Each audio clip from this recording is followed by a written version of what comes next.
Ayan, ilabas mo na yan doon sa labas. Tandaan. Kaya nga, iyan mo na lang. Ang buhat niya ganyan. Tandaan. Madudurugin na sa ilalim. May ano yan? Ayan. Basta huwag ka ibabagsak.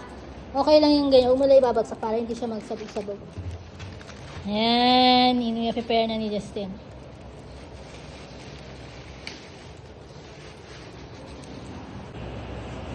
Siyempre si Emma. Ano masabi mo sa kanila? Sa mga kasamahan natin dyan na nasunugan. Pakatatag lang sila, fight lang. Ganun talaga, marami tayong pinagdadaanan, hindi lang din naman kayo. Yes. So, marami pa rin dun. Pero maging grateful pa rin tayo. At marami pa rin nagmamahal sa kanila. Yes, may mga malasakit din naman yung mga ibang tao dyan sa gaya ni Mami Dali. Kaya hindi na masapilitan sa loob mo yung ginawa. Yan talaga siya, guys. Talagang mahilig yung tumulong-tulong sa mga nangangailangan. So, ayun guys, maging grateful tayo. Huwag mawala ng pag-asa. Laban lang.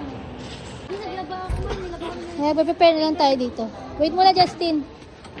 Ayan sila.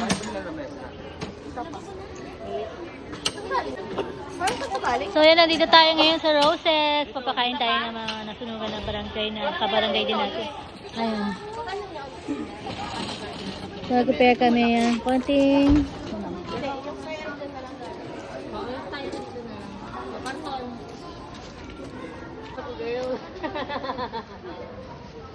Yes, at sa family mo.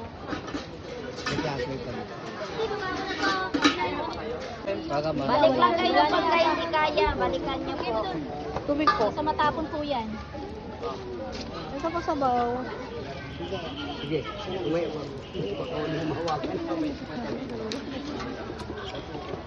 Ipila lang po kayo. Balikan niyo po pag hindi kaya. Kailangan nila mga damit dahil talaga yung mga Ang dami na po kami para po.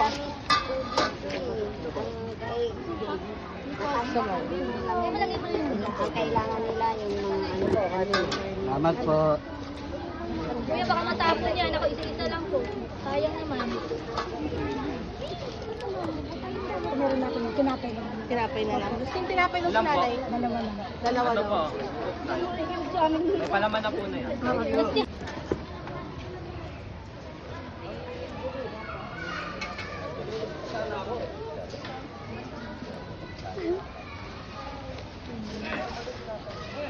Ay, nasa na iba.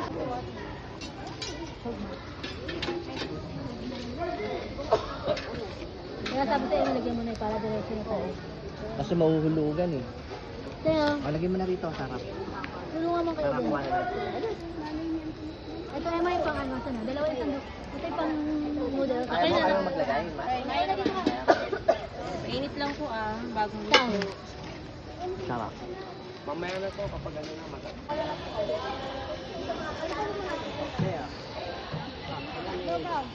Tama ba yan? Lagyan mo na yung kutsara. Ayaw mo Wala Ayun po na lang po. Ayaw sa kutsara. Pangalaman sa siguro mga alas 6 yata.